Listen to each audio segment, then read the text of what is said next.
우리는 여전히 많은 매체를 통해 젠더 폭력이라는 단어를 마주합니다. 하지만 그 의미를 정확히 알고 있는 사람은 얼마나 될까요?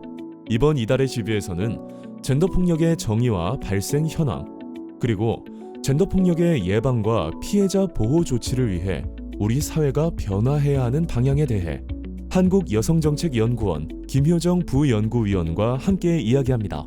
네, 안녕하세요. 저는 한국여성정책연구원 젠더폭력연구본부에서 일하고 있는 김효정이라고 합니다. 젠더 폭력의 정의와 특성이 궁금합니다. 젠더 기반 폭력, 줄여서 젠더 폭력은 개인적 차원의 문제가 아니라 사회 질서에 내재된 성차별과 불평등의 원인이자 결과로서 발생한다는 점을 강조하는 용어입니다. 젠더 폭력 피해는 여성만 경험하는 것이 아니고요.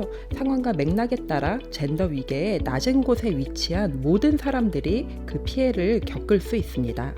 특히 친밀한 파트너 폭력은 젠더 폭력의 가장 대표적인 형태로 여성들이 경험하는 폭력의 다수는 친밀한 파트너 관계에서 발생합니다. 젠더 폭력은 다양한 양상으로 나타나는데 관련한 주요 법률들이 분산되어 있다는 점이 큰 문제로 논의되고 있는 것 같아요. 젠더 폭력 피해자 보호의 영역에서 현행 법 그리고 제도 체계의 한계는 무엇이라고 생각하시나요? 그동안 여성폭력 관련 법과 정책은 성폭력, 가정폭력, 성매매 등 폭력의 행위 유형에 따라서 분절적으로 이루어져 온 측면이 있습니다. 기존의 이른바 여성폭력 3법 체계로는 관계성의 변화와 사회 문화적인 변화에 따른 여성폭력의 양상에 적극적으로 대응하기 어렵다는 비판이 제기되어 왔습니다. 이러한 문제를 극복하고 여성폭력 방지 정책의 종합적이고 체계적인 추진을 위해 2018년 여성폭력 방지 기본법이 제정되어 이듬해부터 시행되어 왔습니다.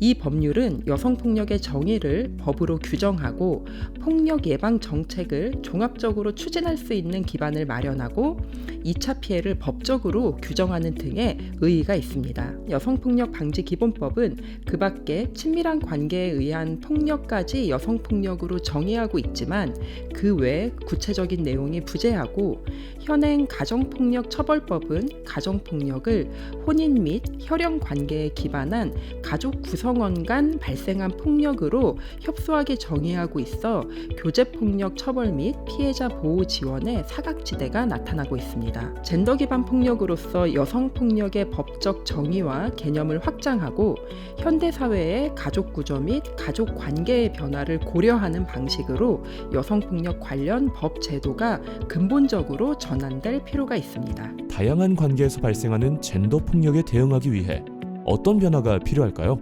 최근 사회 변화에 따라 혼인 및 혈연 관계가 아닌 친밀한 관계를 맺는 경우가 증가하면서 친밀한 관계에서 발생하는 젠더 폭력 피해도 당연하게 증가하는 추세입니다.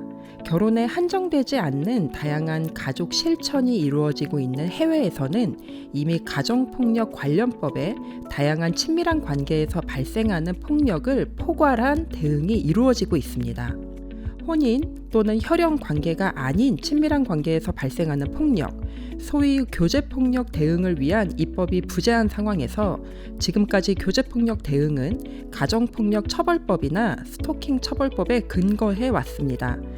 그러나 이는 어디까지나 임시 방편에 불과하며 최근까지 교제살인 등 강력 사건이 끊이지 않고 있다는 점에서 입법적 공백을 메꾸기 위한 적극적인 노력이 필요한 시점입니다.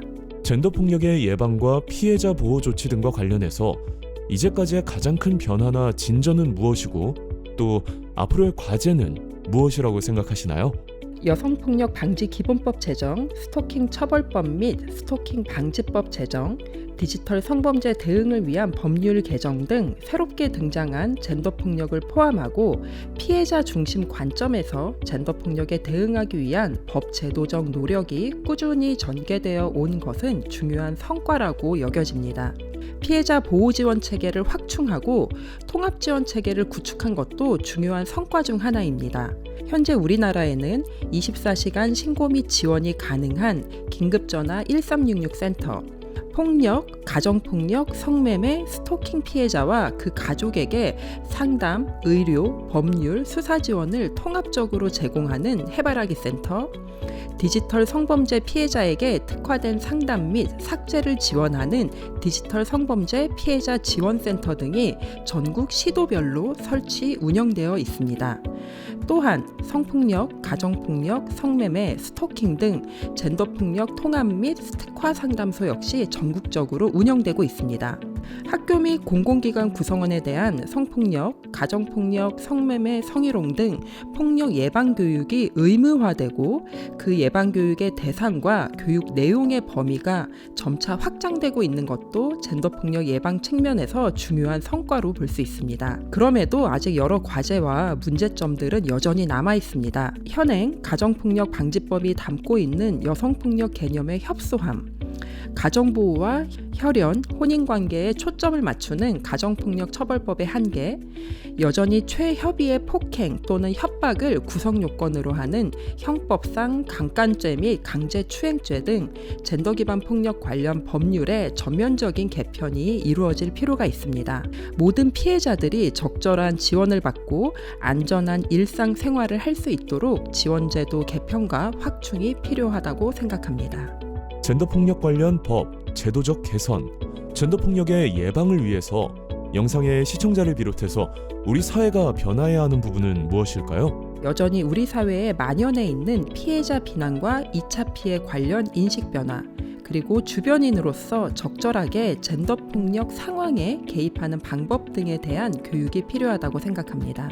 젠더폭력은 일상의 성별 불평등과 차별에 내재해 있습니다.